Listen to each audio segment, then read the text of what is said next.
Ramai juga tanya Kak Apah, untuk perfume ni tak ada ko. Kita jual botol kosong. So dekat NKH ni, kita juga ada jual untuk botol kosong. Dekat tangan Kak Apah ni yang bersaiz 35ml. So dia punya pattern ni jenis petok dan dia punya cap ni sangat-sangat unik. Dan dia mari dengan jenis kayu. Untuk penutup dia pula, dia mari dengan dua warna, iaitu warna gold dan satu lagi warna silver. So awak boleh pilih lah. Kalau awak nak botol kosong awak tu mari dengan cap warna gold, awak boleh hoyak je. Dan kalau awak nak silver, awak boleh hoyak awak nak cap warna silver. Botol ni dia mari dengan jenis press. So bila jenis press ni untuk perfume awak leaking tu dia berkurang lah. Dia bukan kata tak leaking tau, dia akan leaking, cuma dia berkurang. So awak kena ketatkan lah dekat area spray dan ring dia ni untuk mengurangkan leaking pada perfume awak. Untuk botol kosong ni awak boleh beli satu pieces, ataupun kalau awak nak murah awak boleh beli by carton. Satu carton ke ataupun satu carton ke atas ke, boleh sahaja.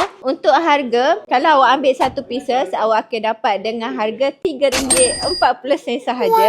Tetapi kalau awak ambil by carton, satu carton kita ada 110 pieces, awak akan dapat dengan harga RM3 sahaja. Tetapi kalau awak ambil dengan kuantiti 3 carton dan ke atas, awak akan dapat dengan harga RM2.55 sahaja. Okey, so kalau awak berminat, awak boleh sahaja tekan beg kuning di bawah, ataupun kalau awak nak dengan kuantiti lagi besar, awak boleh sahaja tekan link di bio. Ingat tau, Kak Apah tunggu sangat-sangat. Awak mari, awak lambat, awak rugi.